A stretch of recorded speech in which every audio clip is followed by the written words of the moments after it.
Assalamualaikum warahmatullahi wabarakatuh. Salam sejahtera bagi kita semua. Semoga kita diberikan kesehatan, umur yang panjang, dan semoga kita dijauhkan dari mara bahaya. Baik, di sini saya Muhammad Ikrom sebagai moderator atau pembawa atau pembuka dari diskusi dari kelompok 5 Sosiologi Agama akan membahas tentang hak asasi individu dan hak asasi sosial khususnya di Indonesia. Oke, baiklah, langsung saja saya serahkan kepada rekan-rekan saya untuk mempresentasikan diskusi tentang pelanggaran hak asasi individu dan hak asasi sosial khususnya di Indonesia.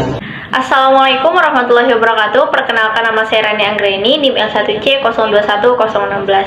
Saya akan menyampaikan materi tentang definisi hak asasi manusia dan macam-macam bentuk hak asasi manusia.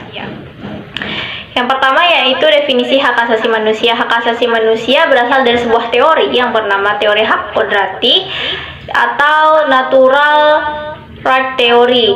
Dalam teori itu menyatakan bahwa HAM adalah hak yang dimiliki oleh setiap manusia dan tidak memandang perbedaan apapun, karena manusia memiliki hak yang sama. Baik kita dari kalangan kelas atas maupun kita dari kalangan kelas bawah, kita tetap memiliki hak asasi yang sama.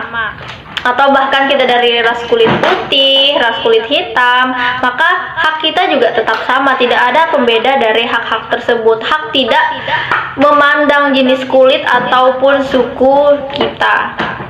Di dalam undang-undang sendiri telah tercantum, yaitu Undang-Undang Nomor 39 Tahun 1999 menyatakan HAM itu adalah hak yang melekat pada hakikat dan keberadaan manusia sebagai makhluk Tuhan.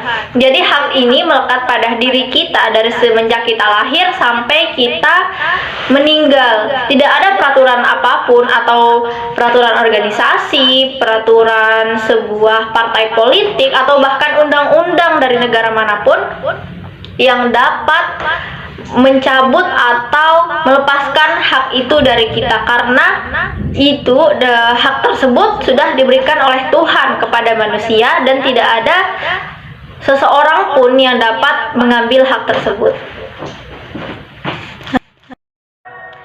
Yang kedua yaitu macam-macam hak asasi manusia. Ada beberapa macam hak asasi ya guys. Yang pertama itu hak asasi pribadi, di mana hak asasi ini membebaskan kita untuk mengeluarkan pendapat, mengeluarkan emosi atau aspirasi dari dalam diri kita, serta kita juga diberikan kebebasan untuk memilih agama mana yang akan kita jalani. Seperti itu.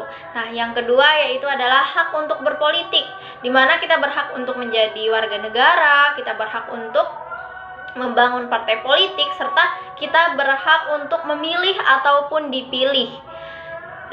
Yang ketiga yaitu hak ekonomi, di mana kita berhak untuk mendapatkan pekerjaan selagi pekerjaan itu halal dan tidak melanggar hak-hak atau norma yang ada. Terus kita juga berhak untuk membeli ataupun menyewa tanah. Yang keempat yaitu hak hukum, di mana kita di dalam hukum kita memiliki posisi yang sama dan tidak ada perbedaan kita di mata hukum maupun di mata pemerintahan. Yang kelima yaitu hak sosial budaya, di mana kita berhak untuk mendapatkan hak cipta dari budaya kita sendiri, di mana agar kita menjaga di mana kita menjaga keorisinilan budaya kita. Kita juga berhak untuk berpartisipasi dalam sebuah acara kebudayaan. Dan yang terakhir yaitu kita berhak mendapatkan kesejahteraan. Istilah pelanggaran HAM muncul untuk menggambarkan dahsyatnya akibat yang timbul dari perbuatan pidana tersebut yang merugikan terhadap jiwa, raga, peradaban, dan sumber daya manusia. Menurut Undang-Undang Nomor 26 Tahun 2000 tentang Pengadilan HAM, yang dimaksud dengan pelanggaran HAM adalah setiap perbuatan seseorang atau sekelompok orang, termasuk aparat negara, baik yang disengaja ataupun tidak disengaja, yang secara hukum mengurangi, menghalangi, atau mencabut hak seseorang yang dijamin oleh undang-undang akan memperoleh penyelesaian hukum yang adil dan benar berdasarkan mekanisme. Assalamualaikum warahmatullahi wabarakatuh. Perkenalkan, nama saya Gilang Tri Pamungkas. Selanjutnya saya akan menjelaskan tentang bentuk-bentuk dari pelanggaran HAM. Ada 4 bentuk pelanggaran HAM yang ada di dunia. Yang pertama ada diskriminasi. Diskriminasi biasanya dilakukan oleh seseorang atau suatu kelompok yang merasa dirinya lebih dominan untuk melindungi kepentingan diri mereka sendiri. Dengan begitu, diskriminasi termasuk ke dalam pelanggaran HAM karena telah menghalangi, mengurangi, membatasi, atau bahkan mencabut hak asasi seseorang atau suatu kelompok. Yang kedua ada penyiksaan. Penyiksaan adalah perilaku yang dilakukan secara sengaja oleh suatu orang atau suatu kelompok yang menimbulkan rasa sakit, penderitaan, dan trauma secara rohani maupun jasmani. Dengan begitu, penyiksaan juga termasuk dalam pelanggaran HAM karena terjadi penghapusan atau pengurangan kebebasan hidup tiap orang atau suatu kelompok. Contohnya seperti adanya pembulian ataupun perbudakan. Lalu yang ketiga ada pelanggaran HAM ringan. Pelanggaran HAM ringan adalah pelanggaran yang sebenarnya tidak mengancam nyawa seseorang tetapi tetap merugikan orang tersebut. Contohnya seperti melakukan hal yang dapat mencemarkan nama baik seseorang ataupun menghalangi seseorang dalam melakukan kegiatan ibadahnya dan lain-lain contohnya. Lalu yang keempat ada pelanggaran HAM berat. Pelanggaran HAM berat adalah pelanggaran yang mengakibatkan timbulnya perbuatan pidana terhadap raga, jiwa, martabat, peradaban, dan sumber daya kehidupan manusia. Menurut Undang-Undang Nomor 26 Tahun 2000, pelanggaran HAM berat terbagi menjadi 2, yaitu kejahatan genosida dan kejahatan terhadap kemanusiaan. Kejahatan genosida adalah setiap perbuatan yang dilakukan dengan maksud menghancurkan atau memusnahkan seluruh atau sebagian dari suatu kelompok. Lalu untuk kejahatan kemanusiaan adalah perbuatan yang dilakukan sebagai bagian dari serangan yang meluas ataupun sistematik. Contohnya seperti pembunuhan, penghilangan orang secara paksa, dan lain sebagainya. Mungkin itu saja yang bisa saya sampaikan. Terima kasih. Baiklah, di sini saya akan menjelaskan faktor penyebab pelanggaran hak asasi individu dan hak sosial. Yang dimana faktor penyebab ini berasal dari 2 faktor. Yang pertama itu faktor internal. Yang faktor internal ini berasal dari dalam diri pelaku sehingga yang dilatar belakangi oleh sikap egois dan kurangnya kesadaran hak asasi individu dan sosial dan sikap tidak toleran.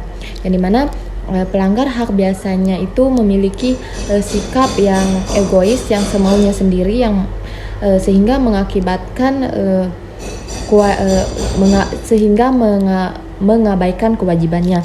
Yang dimana pelaku memakai segala cara untuk memenuhi haknya sehingga melanggar hak orang lain. Selain itu, pelaku pelanggaran akan berbuat seenaknya melakukan penyimpangan yang dimana sikap toleran ini tidak akan menyebabkan diskriminasi pada orang lain. Yang kedua itu faktor eksternal, yang dimana faktor eksternal ini berada dari luar manusia namun mengakibatkan mengubah individu maupun kelompok ini melakukan pelanggaran yang disebabkan oleh penyalahgunaan kekuasaan, kurang tegasnya aparat hukum, penyalahgunaan teknologi, kesenjangan sosial, dan ekonomi terlalu tinggi. Mungkin hanya ini yang dapat saya sampaikan. Kurang lebihnya saya mohon maaf. Assalamualaikum warahmatullahi wabarakatuh. Nama saya Ani Mahyuni, NIM L1C 021002. Di sini saya akan membahas contoh kasus pelanggaran hak asasi manusia tentang kasus pemerkosaan yang dilakukan oleh anak anggota DPR di Bekasi. Dan di sini saya akan menceritakan sedikit kronologis kasusnya, yang dimana korban berinisial PU yang berumur 15 tahun dan pelaku berinisial AT yang berumur 21 tahun telah menjalin hubungan selama 9 bulan. Dan pada awalnya korban dibujuk oleh pelaku untuk bekerja di toko pisang goreng dan agar mempermudah pekerjaan, pelaku menyuruh korban untuk tinggal di kos-kosan. Akan tetapi pekerjaan yang dibilang oleh pelaku tersebut sebenarnya tidak ada, dan pelaku beralasan kepada korban bahwa pekerjaan tersebut sudah diisi oleh orang lain. Dari situlah korban diduga diperkosa, dan pelaku terduga menjual korban kepada pria-pria lain melalui aplikasi media sosial. Selang beberapa hari, korban baru berani menceritakan kepada orang tuanya semua yang dilakukan dan semua perbuatan yang dilakukan oleh pelaku tersebut.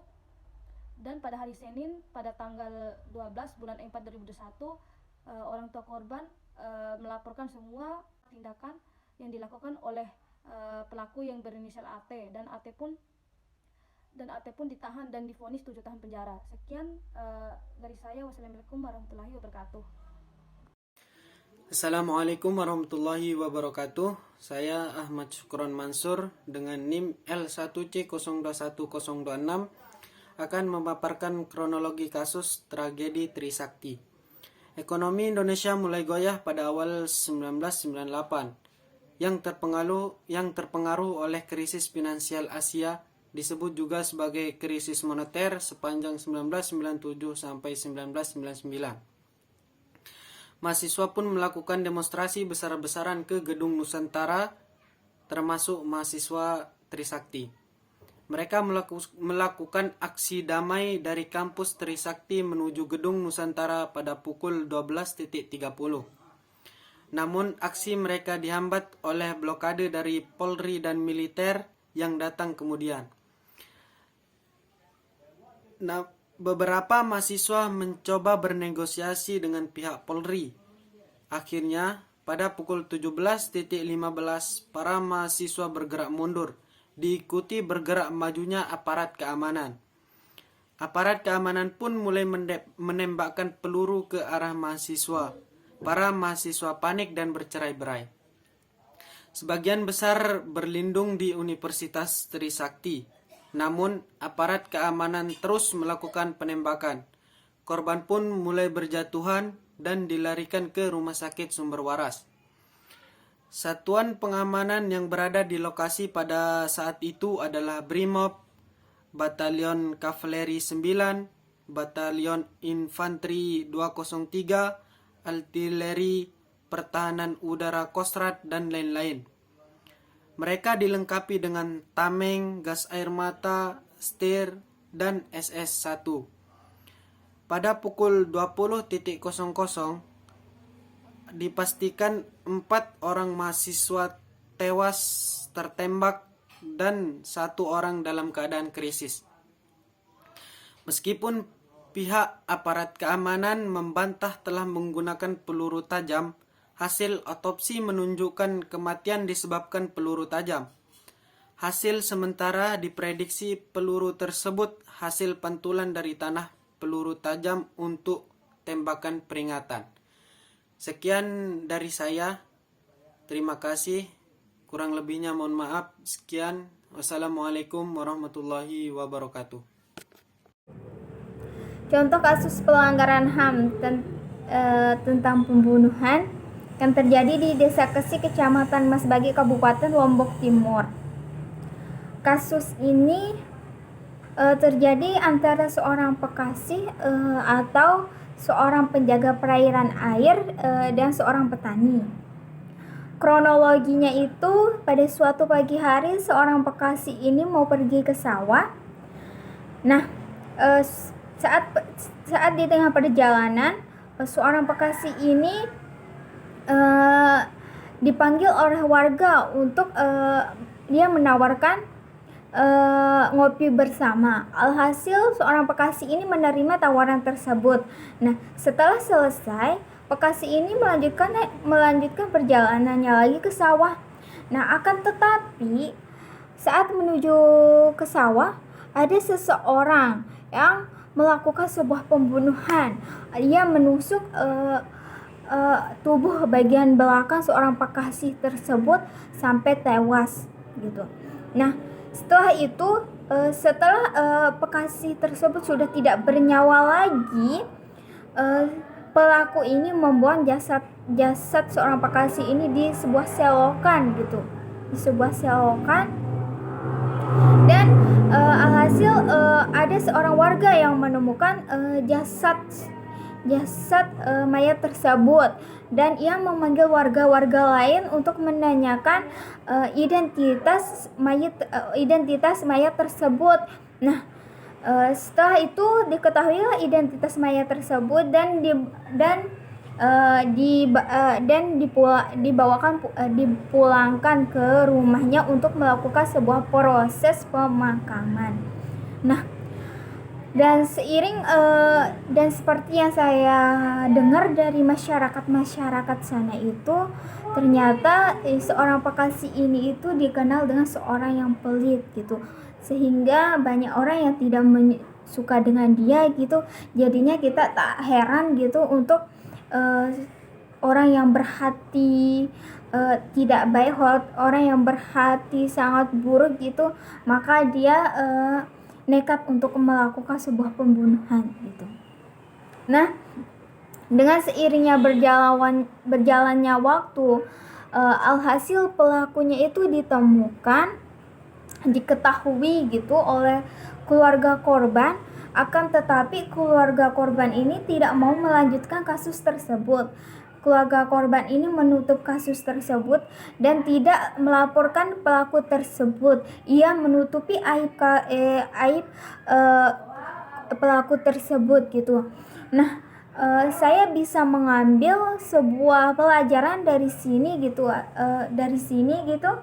Saya bisa mengambil pelajaran dari sini bahwa sebaik-baiknya manusia gitu ya, bisa menutup aib seseorang. Karena apa? Karena kita itu juga pasti memiliki aib gitu.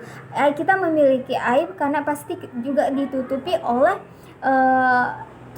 Allah Subhanahu wa Ta'ala gitu.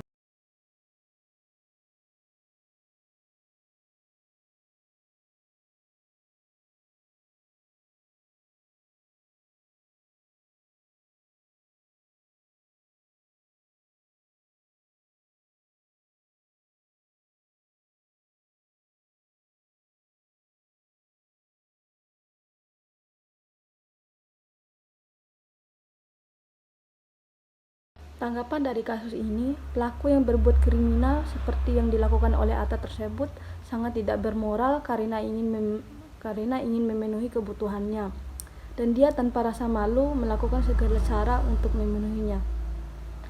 Dan hukuman yang pantas untuk pelaku tersebut mungkin harus dihukum pidana serta diberi sanksi sosial agar pelaku tersebut sadar dan tidak mengulangi lagi. Sekian dari saya. Wassalamualaikum warahmatullahi wabarakatuh. Solusi yang dapat kita lakukan agar pelanggaran hak individu maupun sosial itu tidak dilakukan, yaitu dengan cara meningkatkan kerjasama antar golongan atau kelompok, memberikan jaminan hak individu maupun sosial melalui peraturan perundang-undangan, meningkatkan profesionalisme pertahanan negara dan aparat keamanan, meningkatkan kualitas pelayanan publik sehingga mencegah terjadinya pelanggaran hak individu maupun sosial, meningkatkan pemahaman mengenai prinsip hak asasi individu maupun sosial ke masyarakat, mengoptimalkan peran lembaga-lembaga pemerintah seperti Komnas HAM, KPAI, Komnas Perempuan, dan KPK, meningkatkan pengawasan dari lembaga politik dan masyarakat, menegakkan hak individu maupun sosial dengan berbuat kebaikan seperti bertoleransi antar sesama dan menumpuk sikap tanggung rasa. Dan yang terakhir yaitu meningkatkan persatuan dan kesatuan sehingga setiap orang memiliki rasa erat satu sama lain. Assalamualaikum warahmatullahi wabarakatuh. Baiklah, saya Ananda Aulianaura, NIM L1C022133 akan menyimpulkan materi dari kelompok 5. Baiklah, kesimpulannya yaitu dengan banyaknya kejadian yang mengarah kepada pelanggaran terhadap hak asasi manusia menunjukkan bahwa manusia Indonesia atau masyarakat atau penyelenggara negara dan penegak hukum belum memahami apa arti sebenarnya hak-hak asasi, termasuk kewajiban hak asasinya. Sebaik apapun peraturan perundang-undangan yang mengatur hak asasi individu maupun sosial, hanya akan bernilai bila dipraktikkan dalam kehidupan sehari-hari. Adanya peraturan perundang-undangan sudah seharusnya dan sewajarnya untuk dilaksanakan dan ditegakkan. Sistem peradilan yang tidak memihak dan menjatuhkan hukuman kepada yang bersalah berdasarkan atas hukum yang benar dan dijalankan sesuai dengan prosedur hukum yang benar, hak sosial maupun hak individu akan bisa berjalan dengan baik. Kalau setiap warga negara itu menjalankan haknya dengan mengingat kewajiban-kewajibannya.